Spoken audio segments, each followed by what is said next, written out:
Do you ever find yourself apologizing to a chair you just bumped into, or saying sorry when someone else spills their coffee? Absorbing the blame for things beyond your control drains your mental energy. It tells the world your needs come second, quietly chipping away at your authority with every unnecessary sorry. We can fix this using a 3-step daily system to intercept the brain's instinct to flash that apology and replace it with assertive communication. Over-apologizing is a learned behavior, a habit that deliberate practice can rewrite completely.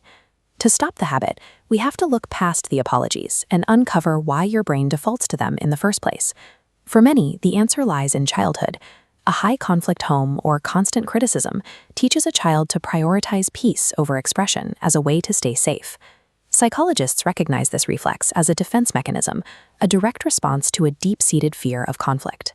Your brain uses the word sorry as a preemptive tool, deploying it like a shield against anger before an argument even has the chance to start. While that tactic might have kept the peace when you were younger, it wreaks havoc on adult self-esteem. It trains you to view your own presence as a burden to the people around you. Recognizing that this reflex is an outdated survival strategy is the first step towards stripping away its power. Step 1 is learning how to physically short-circuit that conditioning.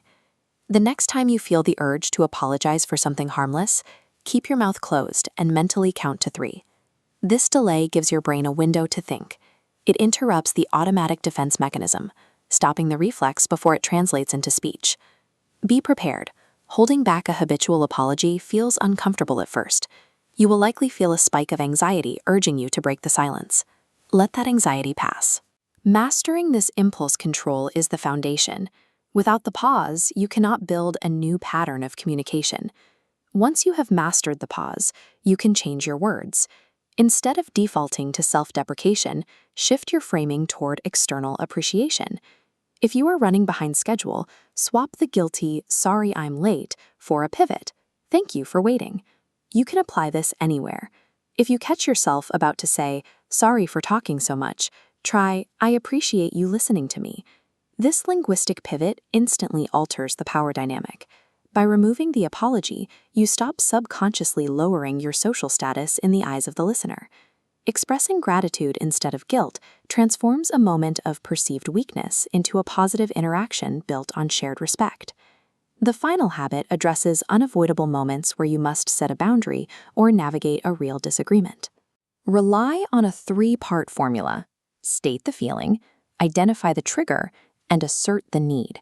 For example, "I feel overwhelmed when schedules change last minute, and I need a day's notice going forward." Freezing your needs this way keeps the focus on your experience. It states the problem clearly without attacking the other person, which prevents them from becoming defensive. Internal anxiety is normal here, but voicing your needs does not make you a burden.